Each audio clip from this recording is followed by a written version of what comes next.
Howdy, everyone. This is Jeff Megow with the tenantimprovement.com Lease and Build Podcast. Thank you guys for joining us again today.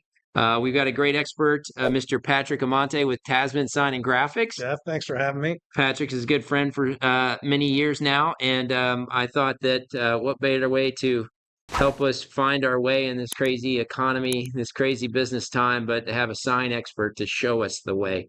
So anyways, Patrick, thanks for joining us. Tell me a little bit about yourself.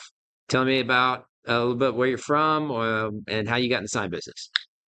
So it's certainly a windy road, but yeah, I was born in Chicago. We moved around a lot with my dad's working for Exxon, and moved to Houston second grade, about the fifth move for me. Second grade, and all my bad habits come from Houston. Grew up right around here actually, and went to Texas A&M in industrial distribution, and I spent the first 15 years of my professional career working for General Electric in the lighting business actually. And then I went and did a kind of a startup real estate thing that I was very interested in. A lot of fun doing that, and then got back in the electrical business for a little bit and thought, hey, I want to do something on my own.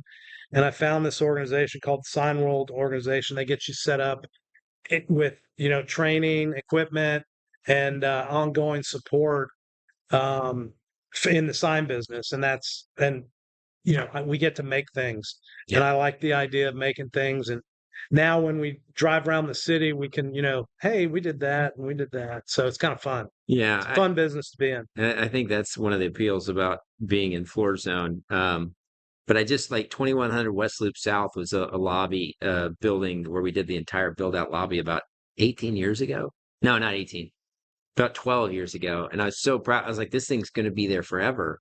And then I was doing some research on some different commercial properties. I was like, oh, I know that building and that interior pictures. It was like, oh, they ripped it all out.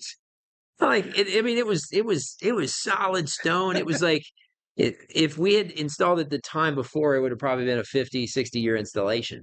And I didn't get 12 out of it and stuff. I have good pictures. So that's even better if they ask you to change it, though.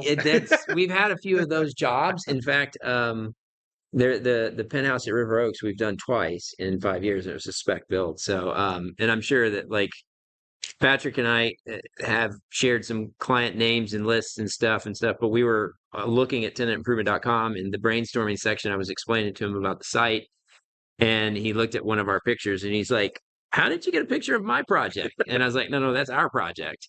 We were working on the floors. He was working on the signs. So it was kind of a fun, small world. Yeah, that's a good way to say it. So, all right. So tell me a little bit, the interior, exterior, I'll hit with that question. And then after that, branding, wayfinding, compliance, when we think about signage, interior, exterior signage, how do we start to segment it out so somebody looking for a need knows they're talking to the right person? So, it's interesting because there's a lot of sign companies out there, and I haven't met two that do exactly the same stuff. Some of them focus exclusively on exterior, channel letters, monument signs, those kind of things. Outside, they have big trucks, they have big equipment to make larger signs. Others do 100% kind of interior stuff, architectural, which would be ADA, wayfinding, lobby signs, that kind of thing. Others, there's people, the only thing they do is car wraps. And then there's other people that do some of it all. And anything from stickers to wall wraps to big exterior pylon signs that, they're 40 feet in the air. And people just find their way with what works for them. Some people like to do soup to nuts. Yeah. And so they can do everything from a sticker to a big monument sign. Others are more focused. We do a lot of different things, and we partner with people to do the exterior signs, but we in-house do all the kind of interior and architectural signs. Okay. It's your typical client's going to be architect, general contractor, and property management, private schools. Those are some of the big segments that we cover. So yeah, GC project work, a lot of new construction or renovation. And then property managers are always interesting because if you partner really well with them, one of the best things about working with property managers, they're letting you know when they have people coming and going, because signing new leases, a lot of times that there'll be an office building and we have a couple of them that tell us every time, or give our information to their new tenants so that we can do a lobby sign for them. And are those situations where you're working directly with the tenant, or is it? Usually, Oh, it is. Okay. yes. All right. That's a It's more a referral thing, yeah. but a lot of times the tenants will actually ask the property managers, "Hey, do you know a sign company so that we can get our sign?" Okay. And if you're familiar with the building and so forth. Well, talk about like compliance versus building preference, because there's client compliance and code, right? And then obviously some buildings might have their preference, but let's start with compliance and code. Yeah, compliant. There's going to be there's some mandatory signage that has to be in every building, and a lot of times you'll hear the term ADA. So those are suite markers, restroom signs. For the most part, if in a building it's going to be used by the general public or the majority of the people in an office, let's say, so gathering rooms, whether it's training, break rooms, auditoriums, anything like that where a lot of people go, you have to have compliant ADA signs that say what the name of the room or the number of the room or both they're going to. So a conference room, as an example, would have braille and tactile, which just means the letters you have to be able to feel them. They can't be flush, can't be printed on. Okay. It has to be Tactile. 1/32 of an inch thick. Okay. So you can those hard of seeing can feel. So random question is, can you read Braille? I cannot. You cannot. Okay. I cannot. But so then I can. You learn a little bit of it. You learn a little bit, and so you can identify if there's an error in the sign printing. A lot of like that. Yeah, it's kind of. But I mean, it's a language it's basically a font. Yeah. So you type in English, and we have, there's a font that font recognition and stuff like that. Okay, that makes sense.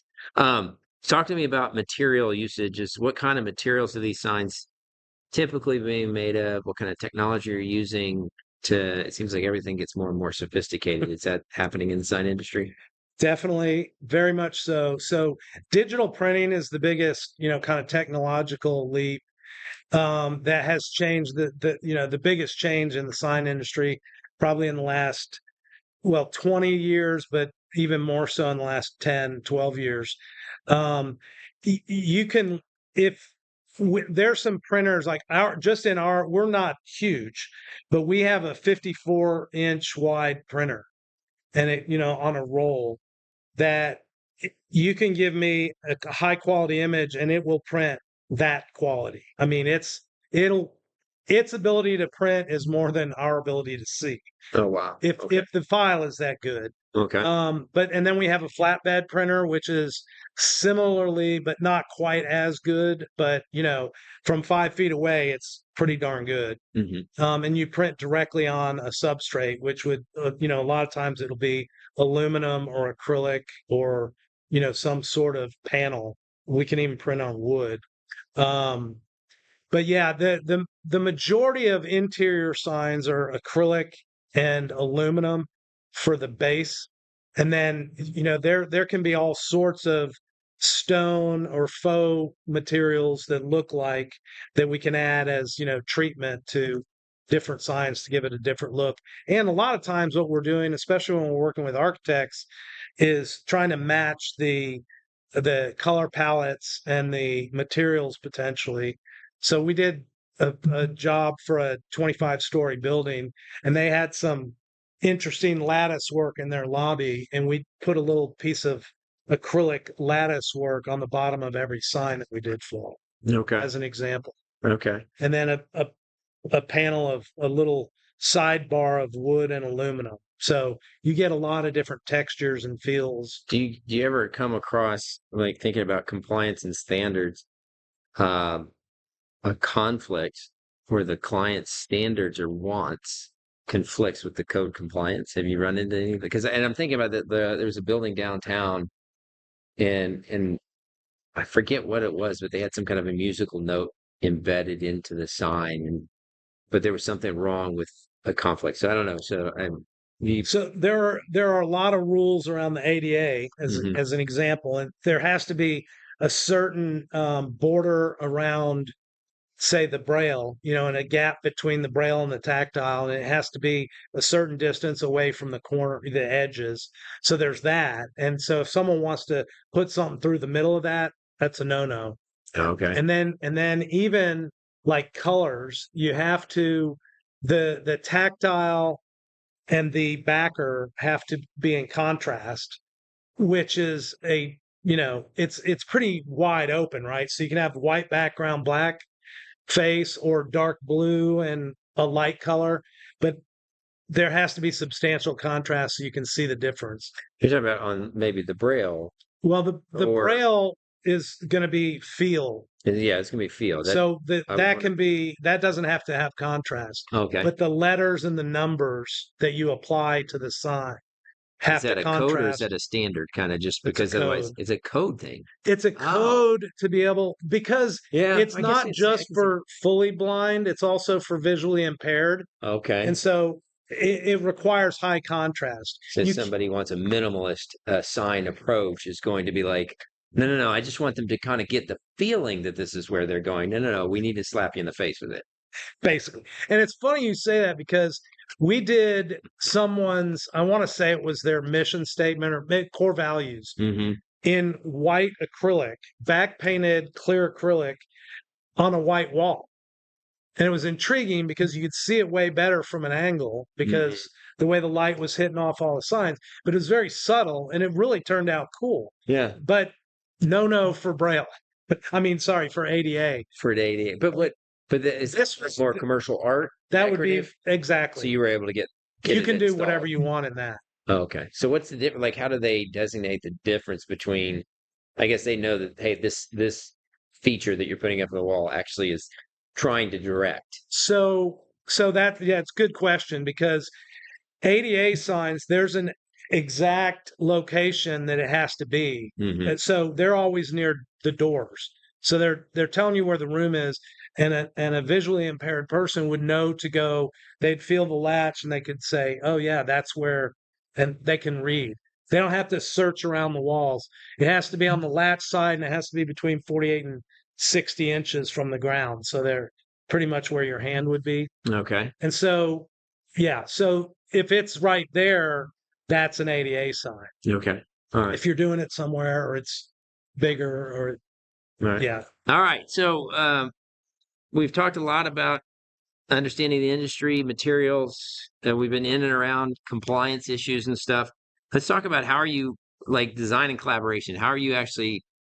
Is it the same process with tenant, with architect, with contractor? Or is it a little bit different? How does that design process from when somebody calls and says, "Hey, we've got 2 full floors at the Lyric Center.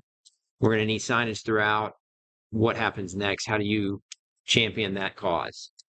Something that's of a decent scale, we'll want to go out and visit with them and do a site survey. Hmm. There's some things that we can do before we even go do that. It's very size specific, but we want to get the files. So make sure that the files are good that we're going to get. One of the the biggest frustrations and challenges we can have with folks that don't deal daily um, with art is trying to get a vector file from them. I don't know if you've ever run into that, but you say vector and most people don't even know what that means. But yeah, there's a couple of different files like .eps, .ai, and then sometimes .pdf, but that can get blurry because you can make anything into a PDF. Um, but anyway, so it's collecting that, the actual artwork that they want to use in their signs. Mhm. Whether if it's a big graphic, it could be, the right font, some images they want to use for a wall graphic, their logos to put in the images, all that. But then we want to get measurements and pictures so that we can mock it up and show them what it's going to look like. Can you do like a 3D rendering or a Not so much two-dimensional 3D, rendering? two-dimensional Yeah. usually. Okay. Yeah.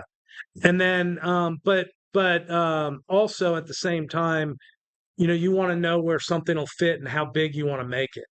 So if it's a lobby sign that goes behind a reception desk, we usually use between a half and 2/3 of the wall if it's not just a huge wall, right? So it'll fit behind the desk, look sensible. You want to make sure there's no impediments. So if you have a high table versus a low table, you might change where you The height of it. install it on the wall. Is there a code compliance in terms of height? Not It's not more of for a aesthetics. That's an aesthetic thing. Okay. If it's not ADA, if it's not Braille and tactile and a couple other, like fire signs and those kind of things, elevator signs, they all have specific places Okay. so that those that need it know where to feel and, look. But yeah, for almost everything else, there are some rules like you can't have anything sticking out of the wall more than 4 inches.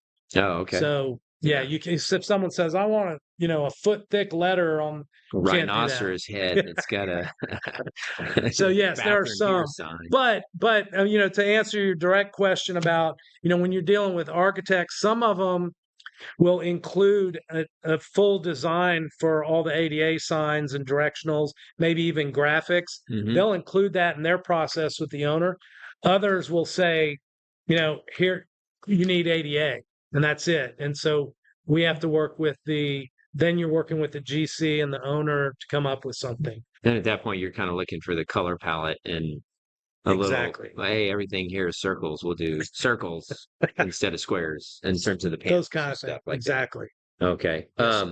And have you ever run into where they've handed you something and say, this is what we want, and you're just like going, oh, yeah, no, that's not going to work? I mean, does that come up? I mean, That absolutely comes up. Not I often. mean, architects and designers usually have a really good vision for seeing things, but sometimes if you get outside that, you're going to get a client that has this vision in their head, and they're not used to actually seeing a vision go to real life. So some of that has to do with picking colors. Some of it has to do. Internally, I have to tell some of our designers when we're working on something, they want to change someone's logo because it's that not good. I don't want to beat up on anyone, but there are some logos that you're going, you do not want to reproduce this. And yes, they do. It's their logo. And so we make their logo. But yeah, when it comes to I would be like, I hope my logos are more aesthetically appealing to hit that. Trust me, you get all kinds. You need more people in your life telling you no before you go see Patrick. That's what you need. But those are some of the things. And then, some of them are just too busy. It's funny because, you have to think about making shirts, making business cards. If you're trying to shrink something down to this size and it's a busy logo, that's bad. Yeah. And same with signs. It's going to be a very expensive sign if your logo has, if you want to include a tagline, so okay, this is a story. I've got to share this one. So this goes out to Ron Farmer, my business mentor of 30 years. I've learned so much about business from Ron, and he has been such a kind mentor and friend and stuff. But when I first started working, I worked for him a couple of times out of college, and I was going to be the first guy that was in the marketing department of US Signs, and he had me buy company logoed shirts, right? And I went and got it done, brought him in, and he was like, "Whoa, you just printed a lot of money on shirts and you didn't come show it to me," which I had not, right? He got the scale ruler out to check the dimensions on the logo. Now, luckily, I had actually learned a little bit about drafting from my dad in grade school that I still remembered. And so I actually did the scaling and stuff. It was a proud moment because I know that it was a very important thing for somebody. It was important for Ron. I would be very critical of somebody putting my logo on anything. And so anyways, you reminded me of that. So yeah, your logos have to be good for there, good for there, good for here, good for the card. Good for the car, the billboard, the side of the building when you're putting, Yeah. And I mean, some people, logos can communicate a lot. And if it's a generic name, does it even tell you what the business is, right? Yeah. And so all those things, Coca-Cola until you knew what it was, you wouldn't know what it was, No. right? It All didn't right. say a drink or So tenantimprovement.com. Should I have the .com on the logo? Because everybody says, well, everything is, if it's tenant improvement, we know it's tenantimprovement.com, but that's it's a unique domain to have been able to acquire. But I've always wondered in our marketing material, do I know to need to we put some swag mugs, tenantimprovement.com. to me, because most of the business will be done online, Yeah.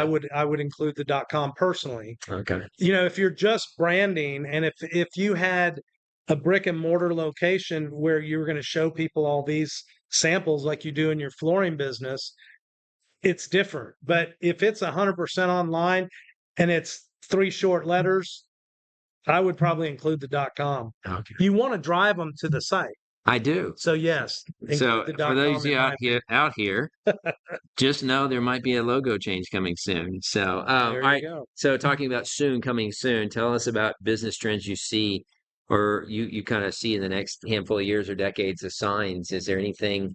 It's kind of been the industry's been very well developed, but then you might get some revolutionary thing that nobody thought about. Have you anything changing fast? Well, so a couple things I will tell you. One is just the post-COVID thing. Because of COVID, more and more people obviously have done Zoom calls and webinars and whatnot. And so we had a lot of people ask us to put their logo behind where you're filming. Yeah. And you might as well, right? Because you're branding and you know who it is and you want your brand out there and people are seeing it subtly, but they just think it's your conference room and yeah, you got your logo up there. But it's a good idea. So that's one that, was COVID related because of the nature of the uptick in This is our digitally enhanced tenant improvement logo above. It's not really tenant improvement wood sample display. The other thing that I think is a large technological advance is the amount of substrates, I'll use that term generally, that you can print on now. And there's flatbed printers. They've been around for a while, but they're getting really good at a lot of things. So you've seen Yeti type cups that you can print on those because they have the right jig to put them in. Mm-hmm. Golf balls you can print directly on. There's you can print on a surfboard. Mm-hmm. There's a bunch of things you can do now that you couldn't, but mostly the digital part is what made the big leap. It used to be you had 50 different colors of vinyl and you'd layer it to make different shapes and colors and like shadows or and so but now if you have a good file you can print it. You can print it on t-shirts, on whatever the color spectrum you want. Whatever the full color, infinite colors. It's not a 4-color process. It's literally, if you can, it's like a camera. I have one timing question.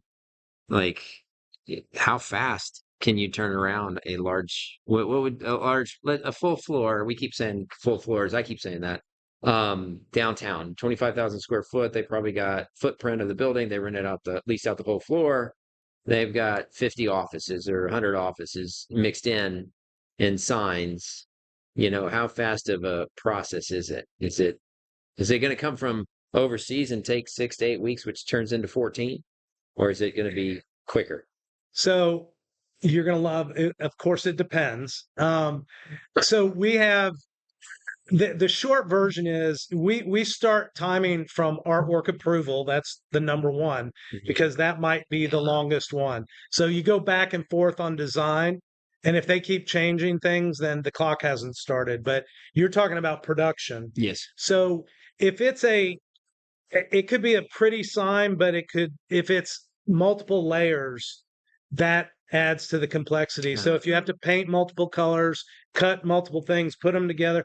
So if it's a basic, we could do a floor in a week of, 70 signs.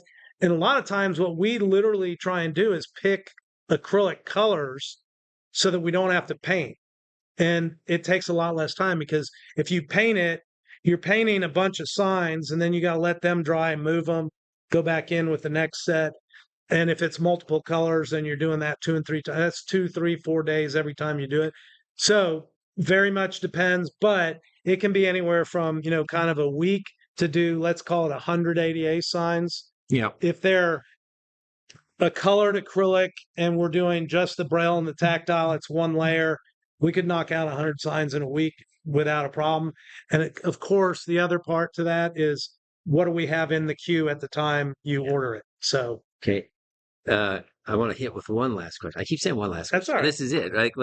So, you talked about code, you talked about compliance, but Houston is a big metropolitan city with a lot of little tiny cities in and around. And what I found interesting is you talked earlier about larger national sign companies that will be coming to town, but really the real expertise is the local specificity. I don't even know if that's the right word to use, but knowing that if you go to West U and there's an office building, or if you go out to the Energy Corridor, if you go to downtown, you might be in a different scenario. It can be very interesting because there's obviously national. You have to meet national ADA stuff for interior signs. Exterior becomes a lot more challenging because if you can see it from a roadway, it's supposed to be permitted. Okay. So, and then there's the jurisdiction, the actual city jurisdiction that will do the permit, but then there might be the equivalent of an HOA, but a business HOA that has their own set of rules. And you have to follow the design for the sign. Content can only be so much. You can't put any images. Right. You have to put their Park 10 is one. There's several business parks that have restrictions, and Woodlands. it's the Woodlands absolutely, and Shenandoah right next to it is even more Really? challenging. Oh, Yeah, wow. they Okay. can be. So yeah, you have to know a lot, and you have to ask. You're hoping that your customer knows. They can tell you where. We have some ways to look up some of this, but we don't always know about the like the business HOAs. Yeah. So they have to tell us. A lot of it has to do with the lease. We always ask in your lease, what is the sign criteria? Gotcha. Patrick, man, this has been fun. I really enjoyed it. We had a take or two that were started over. That was my fault, but man, it was a really good conversation. Thank you. I appreciate Enjoyed it. Thanks for having me. Yeah. So, all right, everybody, there'll be more podcasts coming. This is Jeff Megow again, tenantimprovement.com, the Lease and Build podcast. So any kind of capital improvement, tenant improvement project that you're working on, we've got experts on the website like Patrick. They can help you make sure you get into your space and then become a huge success in your business. So like, subscribe. I think I'm supposed to say that at the end of every one of these, and we will see you soon. Thank you. Thank you.